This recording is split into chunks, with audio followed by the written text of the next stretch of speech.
এই যে মধু। ওই কিরে, ওই কিরে,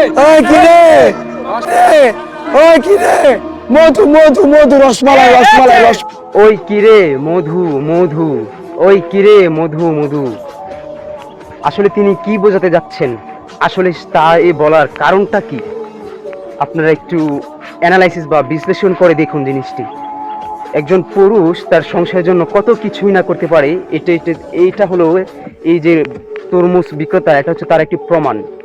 এই যে দেখুন, তরমুজ নিয়ে কিন্তু এই ঢাকা এই জায়গায় অনেক লোকই বসেছে। তো এই লোকটি ব্রেন খাটিয়ে বুদ্ধি খাটিয়ে সে চাচ্ছে এমন কিছু আওয়াজ করা, যাতে দর্শক, যাতে যারা ক্রেতা তার কাছে আসে।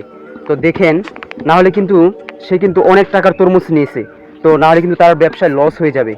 তো তো কিছু তার বিক্রি করার জন্য, জিনিসগুলো বিক্রি করার জন্য, তার পরিবার চালানোর জন্য, লস থেকে বাঁচানোর জন্য একজন পুরুষ কত কিছুই না করতে পারে, দেখছেন। তো সব কিছু করার পিছনে একটা উদ্দেশ্য, তার সংসারটা চালানো, ঠিক আছে, এটাই তার উদ্দেশ্য। তো আপনারা দেখতে পাচ্ছেন বর্তমানে কিন্তু তিনি ভাইরাল, বাংলাদেশের এই লোকটি ভাইরাল।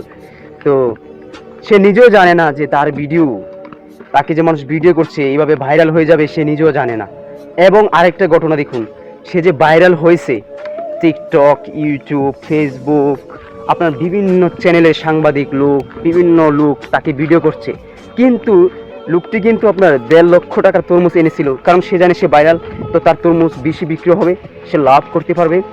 অবশেষে দেখুন, ভিডিও ক্রিয়েটররা তাকে যেভাবে ঘিরাল ধরেছে, যার কারণে ক্রেতারা কিনতে পারছে না। এতে ওই দিন সে চিৎকার করে বলছিল আমার 1.5 লক্ষ টাকা লস হয়েছে। এগুলো কিন্তু তরল জিনিস, একদিন 2 দিন পরে এগুলো নষ্ট হয়ে যাবে, এগুলো দীর্ঘদিন রাখা যায় না, আপনারা সবাই জানেন। তো এই হলো বিষয়। তো দেখেন, সে এইসব বলার যে ওই কিরে, ওই কিরে মধু মধু, আসলে কি তরমুজের ভিতরে মধু থাকে? থাকে না। তো মূলত সে তার সংসারে খরচ চালাতেই, সে লস থেকে বাঁচানোর জন্য, সে বেশি বিক্রির জন্যই সে এরকম করছে। তো দেখেন, একটা সংসার চালানোর জন্য পুরুষ কতই কিনা কিছু করতে পারে, এটাই তার বাস্তব প্রমাণ।